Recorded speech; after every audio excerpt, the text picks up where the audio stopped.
Olá, a partir de agora você está convidado a acompanhar conosco uma conversa com o senador Ronaldo Caiado. E o nosso tema é a governabilidade. Na verdade, a preocupação que o senador manifestou agora há pouco num discurso em plenário com relação à manutenção da credibilidade do governo da presidenta Dilma, bem como sobre a possibilidade de governabilidade. Não é isso, senador?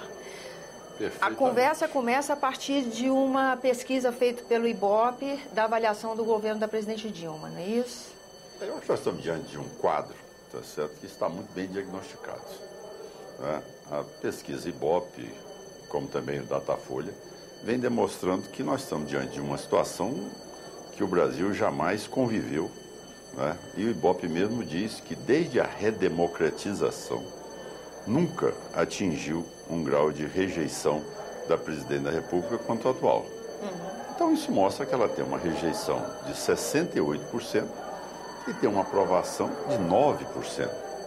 Ora, no início de mandato, se você avaliasse um presidente já nos últimos dias do seu mandato, que não tivesse tido uma boa gestão, mas em 6 meses de governo, com tantos escândalos entremeados, tá certo?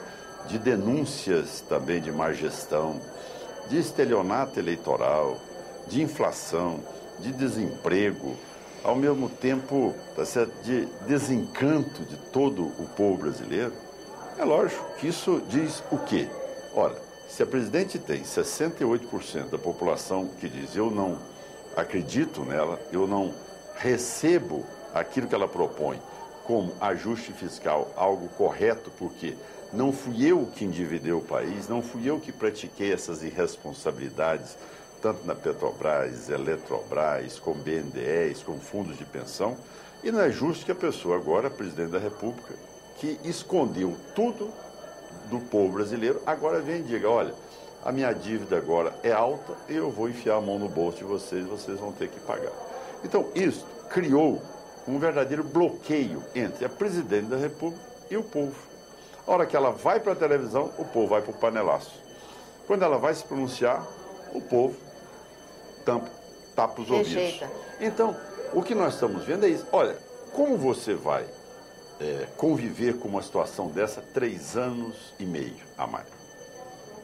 Como é que o Brasil vai continuar com esse prognóstico sem investir, desemprego, inflação alta, desconfiança do governo e corrupção disseminada?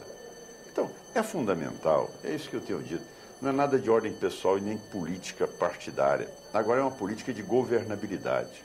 E para você ter governabilidade no presidencialismo, você sabe que é a figura do presidente.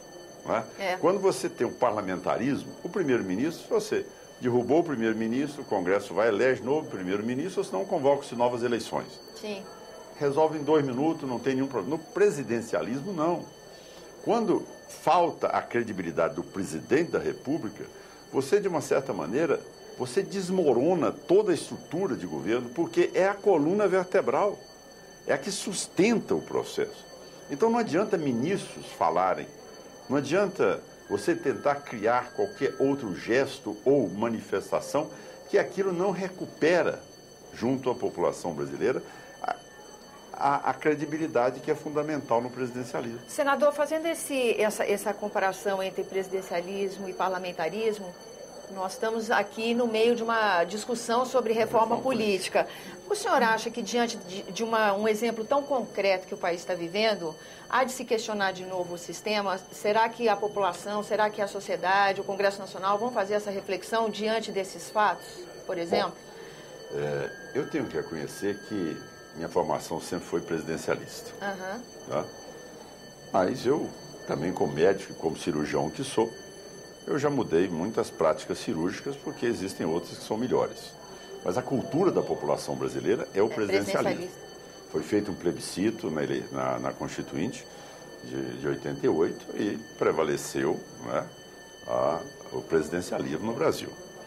Alguns, principalmente os ministros do Supremo, analisam que o presidencialismo, para ser discutido como sistema de governo, não pode ser apenas por uma emenda constitucional. Ou seria uma constituinte exclusiva, ou seria a necessidade de ter-se um plebiscito também para poder dizer se poderia mudar ou não. Mas o que eu quero fazer uma breve reflexão, é que o presidencialismo, quando ele realmente ele é assumido por alguém que no início de um governo já não goza da credibilidade, tá certo? É muito difícil chegar ao fim. E aí é traumático, entendeu? Aí é traumático, tem que entrar um processo de impeachment, de afastamento da presidente. Gera uma paralisação no país. Se o comprometimento é de toda a chapa, você tem que convocar novas eleições para o país, ou senão o vice-presidente assume. Então, é algo, tá certo, que vamos dizer assim, ao invés de alavancar o país para frente, você cria tantas dificuldades e tantas inquietações e um acirramento de ânimos tão grande que você acaba prejudicando o processo. Agora, manter como está, não tem porquê. Então nós temos que achar uma solução dentro dos princípios democráticos, mas que a presidente da República, ou se tiver um gesto pessoal de espírito público, de entender que ela não tem condições de governar, ela realmente renunciar o mandato e nós convocarmos novas eleições, ou se não, o Congresso Nacional, naquilo que você colocou. Ou nas pedaladas, que às vezes o telespectador fica assim, sem entender como é que seria isso. A pedalada que a presidente fez foi o seguinte: chegou no ano eleitoral, o ano passado, vamos dizer que a pessoa tinha R$100, que era o dinheiro que a presidente da República tinha. Ela só podia gastar R$100. O que ela fez? Ela gastou R$100 duas vezes. Uma vez ela mandou a Caixa Econômica, o Banco do Brasil e o BNDES pagar, e outra ela pagou com o orçamento dela. Então, naquela hora, ela fez aquilo que não pode se fazer pela Lei de Responsabilidade Fiscal. Ou seja, se você é controlador do Banco do Brasil, o Banco do Brasil não pode emprestar dinheiro. Então, isto aí é que é o crime da pedalada. Ela não podia utilizar o mesmo dinheiro do orçamento por dois canais. Então, essa que é a questão que o TCU está julgando agora. Exatamente, a denúncia contra ela e que ela não consegue achar. Tentaram achar o Arno Agostini para assumir esse crime, mas o Supremo Tribunal disse que não, que é ela que tem que responder por ele. E isso porque o crime de responsabilidade fiscal justamente tem como alvo a presidente da República. Não adianta ninguém da equipe, não adianta, o gestor é ela, né? E está previsto também, além de ser dela a responsabilidade, na norma da Lei da Responsabilidade Fiscal, a Constituição também prevê que o crime de responsabilidade fiscal, que o crime de responsabilidade é um dos pontos em que você pode pedir a abertura do processo e iniciar o processo de afastamento, ou seja, impeachment da presidente da República. Como é que é, senador, estar na liderança de um partido de oposição no Congresso Nacional num momento atípico da história como esse, né? Porque o senhor acabou de falar nós estamos ainda contando o prazo que o Tribunal de Contas deu à presidência da República para justificar as irregularidades achadas nas contas de 2014. Mas nós também ainda temos a investigação da Lava Jato, que a partir de 2 semanas atrás, a partir de uma delação premiada, começa a envolver os 2 últimos presidentes da República nessa questão de financiamento de campanha. Temos ainda os fundos de pensão, que tem uma comissão mista e do BNDES aqui. Quer dizer, o horizonte, a perspectiva, ainda é de um agravamento. Como é que é para o senhor trabalhar nesse momento, nessa conjuntura? Exige muito de nós, mas o que eu tenho convocado todos os pares é que, neste momento, lógico, o partido da presidente da República, eu entendo, mas os demais outros partidos, nós deveríamos, nessa hora, tá certo, até tirar esse divisor de águas, governo e oposição, e sentarmos com mais responsabilidade para podermos buscar uma saída para o país. Porque não adianta.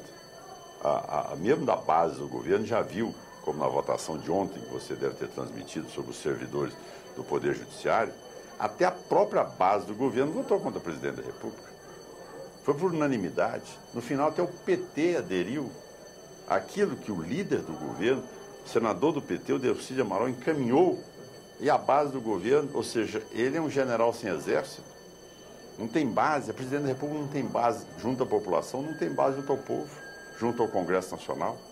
E você citou um outro fato. Nós discutimos um assunto que foi o da campanha eleitoral com a iniciativa de utilizar o Banco do Brasil, o BNDES e a Caixa Econômica Federal para viabilizar o orçamento, para poder atender aquela demanda, principalmente dos programas de ordem social, que ela queria ali transmitir a toda a população que ela, sendo presidente da República, continuaria com aquele mesmo atendimento. Bom, esse foi o primeiro estelionato. O segundo é o que você disse, de uma gravidade ímpar, que foi a utilização da máquina do Estado, ou seja, a Petrobras, ela foi usada como fosse uma instituição do PT, como se fosse uma empresa do PT. E lá eles não tiveram escrúpulos. Impuseram o primeiro levantamento, não são esses 6 bilhões que falam. O primeiro levantamento de prejuízo da Petrobras foi de 80 bilhões, que era a perda dos ativos da Petrobras em decorrência da corrupção.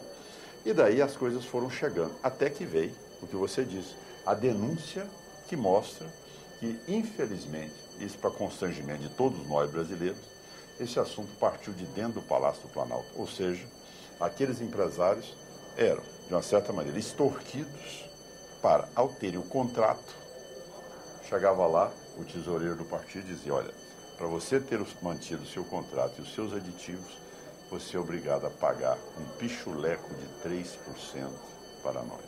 E aí está aí a causa que, sem dúvida nenhuma, levou toda a Petrobras a esse debacle e também os fundos de pensão e o BNDES.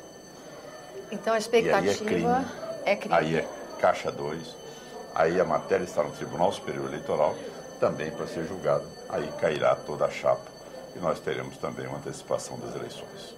Então, o trabalho agora, na opinião do senhor, seria conscientizar os pares, mobilizar os partidos em nome da preservação do país e da governabilidade. E da democracia. E da democracia. Porque se nós não agirmos, amanhã o cidadão vai se achar no direito de agir pelas suas próprias mãos ou pela sua própria iniciativa. Está desempregado, não vê alternativa, não vê perspectiva. De repente o governo mantém 39 ministérios, toda a estrutura de comissionado, gastando e hospedada hoje num hotel de diária de 11 mil reais. Tudo isso, o cidadão, ao estar lá, não tem dinheiro para pagar o IPVA, não tem dinheiro para pagar a parcela da casa própria, não tem dinheiro para pagar a escola dos filhos, nem a conta da farmácia, nem da luz elétrica, o que ele vai fazer? É exatamente partir para uma reação que realmente nós temos a responsabilidade de não deixar com que isso aconteça. E para isso, a democracia e para isso a partilha dos poderes. Senador, muito obrigada pela sua presença aqui no nosso programa. E a você que nos acompanha, muito obrigada pela atenção. Eu lembro a você que esse é o programa Argumento, que você é nosso convidado a fazer sugestões e críticas ao trabalho da TV pelo 0800 61 2211 e uma ligação gratuita. Agora, se você quiser rever esse ou outro dos nossos programas, senado.leg.br/TV. Até a próxima.